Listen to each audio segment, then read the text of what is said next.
për zotin Sedi, prej arsyetimeve ka qenë, nëse ju kujtohet, që mbajtja e dy pozitave nënkupton anim politik dhe çdo ditë qytetari e sheh, do të thotë presidentin e Republikës duke anuar, dhe këte po e shojnë të Zonja Osmani për ditës parë, për fatkeq, në thotë dhe nuk është rasti padhjë, mënyrë njëjtë, mënyrë tërësisht arbitrare, prej shkarkimit të zonës, mënyrë tërësisht arbitrare, dhe jo kushtetuese të shefës së KQZ-s, edhe deri në këtu. Ato anime politike ke plot kanë rumon, të kanë vendime gjykata kushtetuese për presidentin, sikur e kanë rrëzu, sikur e kanë mbrojt, që lidhen, kem ne, ju e dini, 3 raste do thotë janë që i referon 3 gjykime, lidhen me rujtjen e neutralitetit. Ato shefi i shtetit në sistem republikan është frangjesht puar neutre e intermediar. Pushtet i neutral dhe i ndërmjetëm. E ka kuptim vetëm i balancu tjetë, jo me morë taraf. Me thonë ti, s'po do një masiv, hajtë të provoj, ato janë pazare që mund bëhen, do thotë prej forcave politike. Por nuk mundet presidenti i Republikës asnjëherë me gjykime subjektive, është arbitraritet. Edhe një interpretim tjetër pati saj për këtë diskrecionit, ku tha se presidenti i shtetit, diskrecioni presidentit vjen në shprehje vetëm nëse ka më shumë se sa një propozim. Si kur të kishte edhe një propozim tjetër nga partit e tjera, të dyta të treta me radhë, si pas fuqisë së votës, atëherë do vinte në shprehje diskrecioni dhe presidentja do vendoste si pas diskrecionit. Kështu po interpreton presidentja... Po të regon që ka bon mënyrë arbitrare, këtë interpretim po pajtona, interpretimi që ka bështë arbitrare, do thotë, tërësisht arbitrare. Ajo është, do thotë, ta interpretim është tautologji. Loj fjallë është, do thotë, që si ka një presidentit Republikës. Sa i përket përgjegjësisë që thotë se ka përgjegjësinë që truaj stabilitetin dhe shmangjen e zgjedhjeve, këtu, mendoni se vërtet po e luan këtë pjesë, po e mbron këtë pjesë përgjegjësisë ashtu siç e mbesh kushtetuta? I referohet me gjykimi, i referohet me është abuzim me pushtetin, kështë abuzim me pushtetin.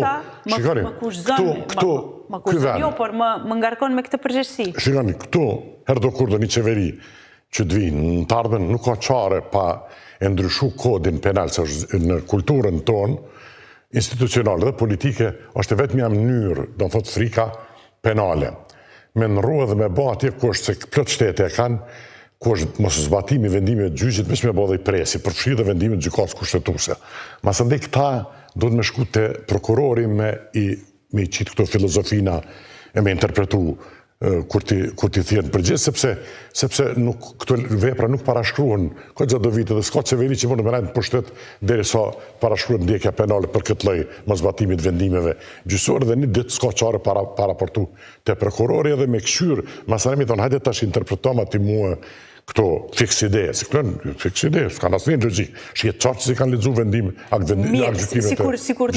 sikur ndroi kodi penal dhe të ndiqej penalisht për kush sipas jush do të ndiqej që tani penalisht? Mas pari për shembull. Kush janë shkelësit sipas jush që do përfundonin ndjekun penalisht? Mas pari do të thotë, mas pari dhënia mandatit një kuvendit pa konstituum Demal Basha edhe presidentja e Republikës.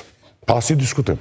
Po të kishte qenë qaj mas presje, qaj dispozitës, me thonë, përfshirë dhe vendimet e gjykatës kushtetuese se e kanë disa, dhe ka një garancion institucional. Shqipënia për shkak ka këshillin e ministrave, me bo për shkak garant i zbatimit në qeveria ose presidenti i Republikës ka vende, por edhe sankcionin penal. Po se bone këte, ka të krasmarin të jakë, po ma gjdo, akë gjykimi, pa përjashtim, dalin, thojnë, dhe mendoj, shika, se këto mund bështi gjithë shka, Kaligula e ka thut kalin në senat, e ka bo senator, këto mund bështi gjithë shka, shtoria një raste për matë ndryshme.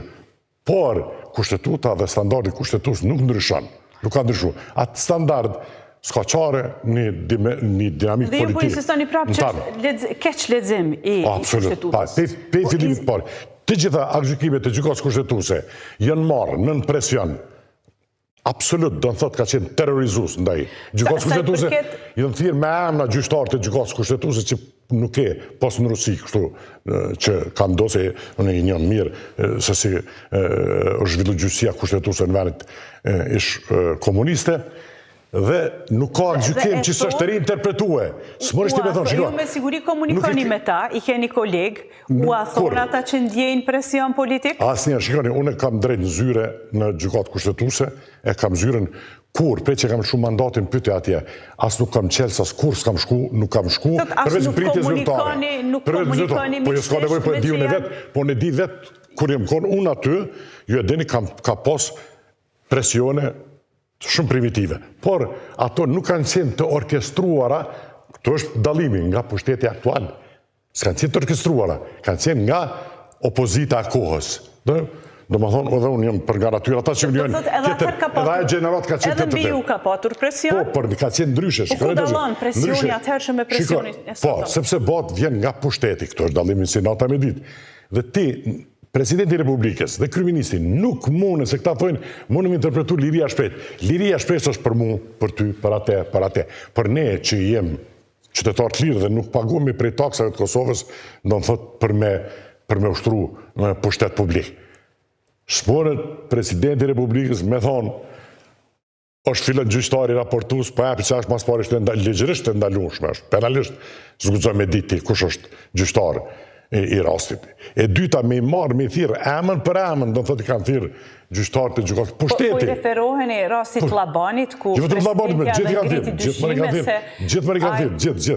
Gjithë i kanë thirë, një nga një për emër i kanë thirë. Dhe i kanë reinterpretu, unë menoj, të që smurët me mendu, as Ministri Drejtësisë, as Kryeministri, as një pushtetar nuk mundet me pas mendim të veçan për aktgjykimin. Ti mërësh me thonë, s'pon pëlqen, por ti duhesh me zbatu atë. Dhe këta kanë zbatu duke reinterpretu, pa asnjë presë. Gjithsesi, me që janë gjyqtar të nivelit më të lartë, gjykata kushtetuese është niveli më i lartë i shtetit, ata nuk, mbase unë tani po them nga gjykimim, nuk do duhet edhe ti merrnin ndoshta seriozisht. Kishin pak imunitet nga këto lloj presionësh që vinë deklarativisht publikisht bëra. Po jo, sepse shikoni ta them një çështje. Shikoni Fundja mund t'i dëgjojmë, por integriteti nuk i lejon që ndikohet. Jo që po e them, këtë strikt profesional. Ne i them precedent ose quhet stare decisis. Precedenti i gjykatës kushtetuese mund ndrohet nga gjykata kushtetuese. Mund ndrohet. Por duhen me pas ndryshime radikal të rrethonave cilave ju ka referu precedenti ma parshëm. Këto më nane një muje gjysi pasoj e presionit, gjykata lëshoj për në aspektin procedural dhe tha nuk është antikushtetuese, do thot nuk është kundër, për rastin e Emilia Regjit, pritit. Në presion shoj për. Po sepse aktgjykimi i fundit i para këtina në gjykat Shqip shkruan, thot, të regon, duhet më njek agenda që është caktu me 8 prill. Dhe ti në moment që në këtë aktgjykim, 2 aktgjykimit kanë thonë kështu, dhe mas një muje në rënë këte, ti ke pas një hall. Ti ke pas një hall, a bjet në pikpyetje integriteti profesional i gjyqtarëve, apo fa i bje tërsisht mbi politika?